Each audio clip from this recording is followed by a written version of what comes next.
Yo everyone. So I thought I'd do a bit of review on my Megawatt comp. So I've had it, I think just under 2 weeks now, but I've been on quite a lot. So I've done a couple of local runs and then I did that big run at Bike Park Wales. So I've got a proper feel for it now and I know what I like, what I don't like. If there is anything I don't like, maybe there isn't. Who knows? You're gonna have to watch to find out.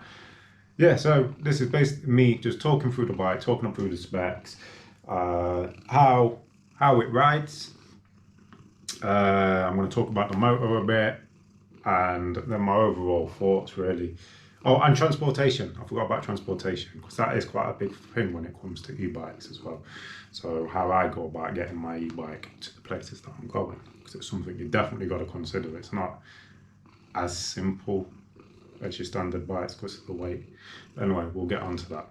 So anyway, let's get on with it. All right, to start off with, let's talk about the spec of the bike. With the fork, we've got a RockShox Zeb Select. This got the Charger RC damper in, so it's not the ultimate.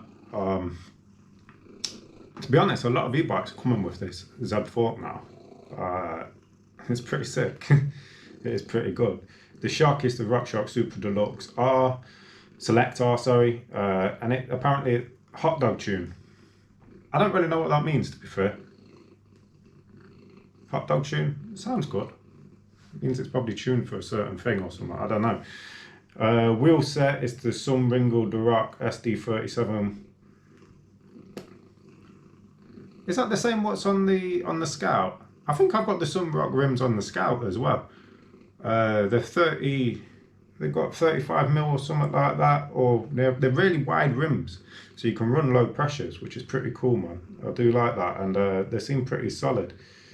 What else we got? We've got the drive system, which is the new Shimano Steps EP8 motor, 250 watts.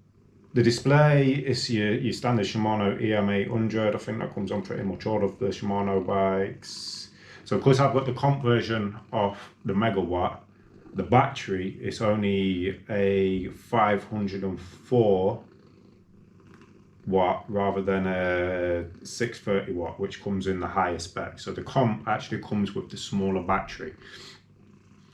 If you wanted to buy a bigger battery, you still can, because they've made the Megawatt so you can fit either in. You just got to undo some screws and change your little plug inside your frame, and you can slot in the bigger battery, which is absolutely awesome. So if you want to get a bigger battery, you can do. To be fair, for the kind of riding I do, I don't think I'm going to need it, because I'm nowhere near like emptied that battery yet. I only ever dropped 1 bar or 2 bars. The shifters are the M6100s, chain 6100, basically the whole drivetrain is. Brakes the same Shimano Dior 6120 4-pot brakes. Tyres on the front, you got a Maxxis Agassi 29 2.5, and on the rear you have a Maxxis High Roller 27.5. So I mentioned before, it's a mullet bike, and I think that's about it. So yeah, the spec on this bike is absolutely awesome. So when I was buying this bike, I was looking at loads of different brands. I was looking at the White. I looked at this. I looked at the Vitas. I've had a Vitas before, and they also do really high spec bikes for the price. But then I came across the Megawatt, and to be fair, I didn't even know they were making one. I didn't know they had their Nukeproof had their own e-bike, and it's only just come out this year, so they haven't previously. So I was so close to buying the White, which I think was 5.5 grand. This one is a bit less, and if I remember rightly, I think the spec was better on this. And I love it, to be honest. Absolutely love it. I love the spec that I got on it. Let's go on to how she rides. What I think of her. Like, my thoughts. I absolutely love this bike. Like, she is unbelievably planted. So now I've rode quite a few bikes now. So from last year, I started mountain biking properly, and had the Vitas, Mythic VRX, and then I had my Nukeproof Scout, and now I've got this Megawatt. Before I had all these, I had a Norco Phase 3, but that was like 15 years old kind of thing, and I didn't really do much riding on it. It had like a Suntour fork on it and whatnot. It was good back in the day, but got dated. And I've also been on my mate's Giant SX, so I've been on some decent bikes. But this bike, for me, has just blown everything else out of the water. Like, this bike is immense. So as you're riding, you're not really feeling that weight, I don't think. So you just feel unbelievably planted. It's not twitching. It's not moving about. As you're going over bumps, the rear shock and the fork are just taking it in its stride. You are so unbelievably planted on the trail. And I'm guessing that's because of the weight. But then what did surprise me, and if any of you watch, especially my first video, it's the first time I did a little jump on it. The bike took off. It popped off the jump. I'm still not sure why, but it just loves being in the air. Anything I go into and preload, she just takes off the jumps. She just loves being up in the air, and it does not feel like a heavy bike. And I've said in a couple of my videos that even if you take the e-bike out of it and it was just a Nukeproof Mega, it's an absolute amazing bike. It's just, I just love it. The components, the RockShox Zebs, the rear shock, everything. As I say, it's just takes everything in its stride. Bike part wheels, like I did my first few drops which I've ever done, things like that, and going over things, and the bike was just unbelievably stable, planted. You don't get any of that hopping about as you're going over braking bumps, or when you land, it just lands and the shock and fork just takes it all in. And yeah, you don't, like, you know when you pick up a bike and you drop it, and sometimes it can bounce up and down off the floor. This don't. You drop it, suspension takes it, and then it just stays on the floor. Could be to do with the weight, could be to do with the components, I don't know. But either way, riding it is an absolute dream. An absolute dream. By far the best bike I've ridden. And I love it. I love being on it. It's gave a little bit of a spark back to me riding it.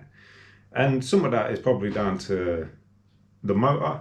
So one thing with e-bikes, a lot of people are like, oh, why are you getting one of them? It's cheating. Or if you just ride more, you'll get fitter and you'll find it easier.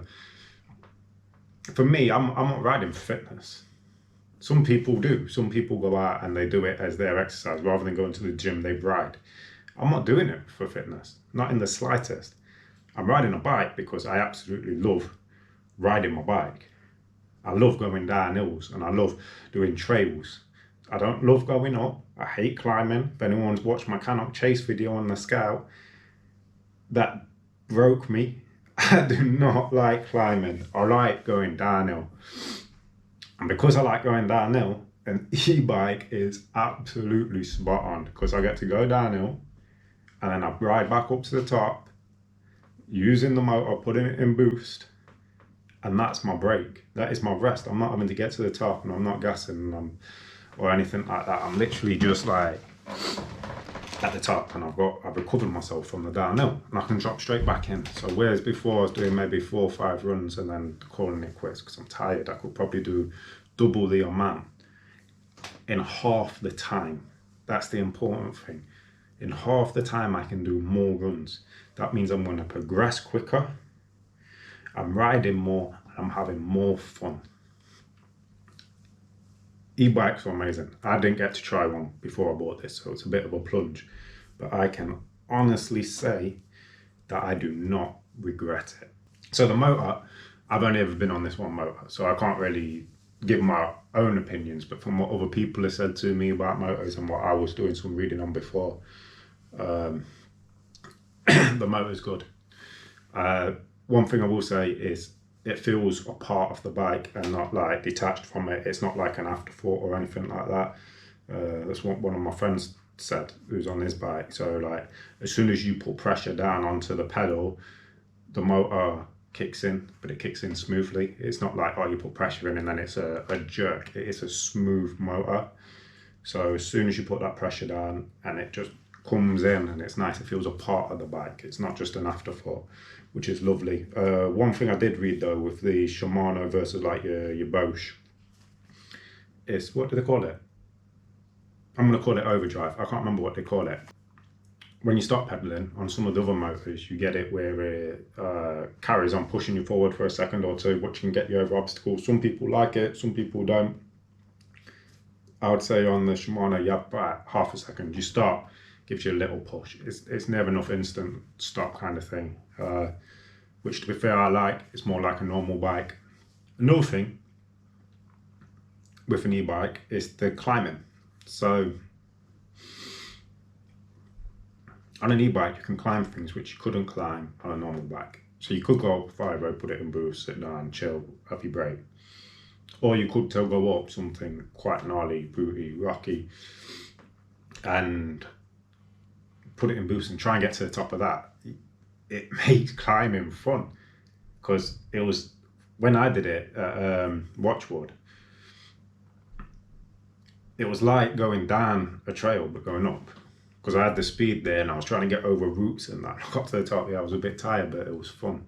This brings me on to transportation, how I get the bike places. So for me, when I bought it, what I was going to do was put the seats down, back seats, take the front wheel off and load it in that way. Turns out though, that the battery on this bike is quite easy to remove. You've got a little panel underneath your frame.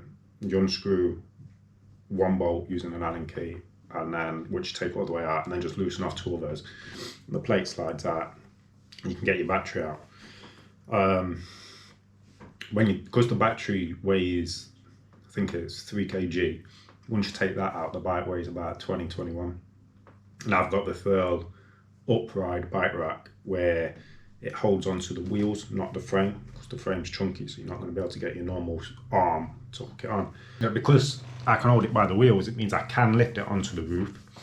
That third bike rack supports up to 20 kg. So it looks quite stable, although when I went back Park Wales the other day, maybe I was going a bit fast down the motorway, I did a video of myself while I was driving, while my mate held the camera and I was just chatting. And it let me glance at the top of the car and I seen the bike rocking, which did make me a bit nervous. So at the minute, that's how I'm doing it. I'm doing it on the roof because I feel like taking the front wheel off and putting it in my car, it's just going to damage my car. Don't really want to do it. But ideally, I'd want to get a tow bar fitted to this car we're getting soon, and get one of them bike rack carriers, what you clip onto your tow bar and hook your bike on there, because then it's changing the centre of gravity, so it's not up on the roof, rocking everywhere, it's sitting on the back, you're not getting the wind onto it. I feel like that's the safer option. So although I am putting this on the roof, it's hard to get up sometimes. It's header, you got to proper like lift it over your head. So you have to be pretty strong. Luckily I'm tall, and because I'm tall that obviously helps, because I can just put it on. Sound wicked. So really they're the only 2 options, or 3 options: boot, roof, or one of them tow bar ones. Tow bar one's ideal. You read anywhere else, people do not recommend putting it on the roof. But this third one I have, the third upright, does support 20 kg. So you might get away with it. And then, so that's pretty much everything about the bike. I absolutely love it. I don't think there's much I'd change on it.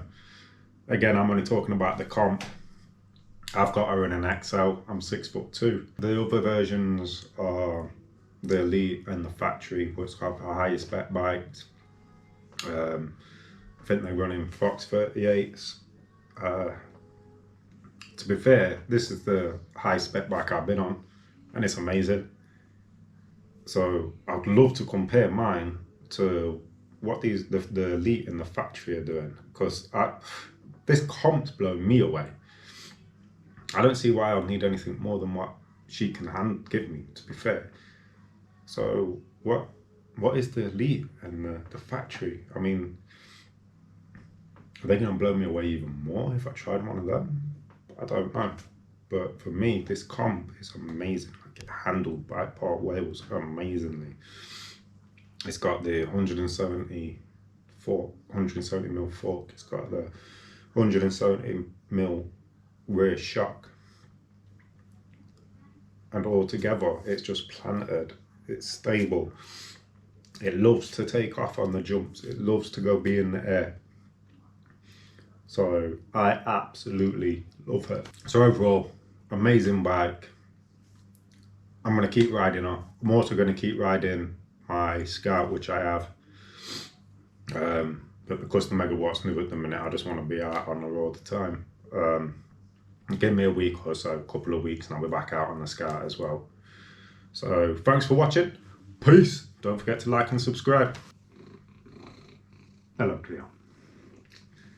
My cat absolutely craves attention whenever I'm talking or doing anything. It thinks that I'm paying attention to someone else and not her, so she gets mad jealous.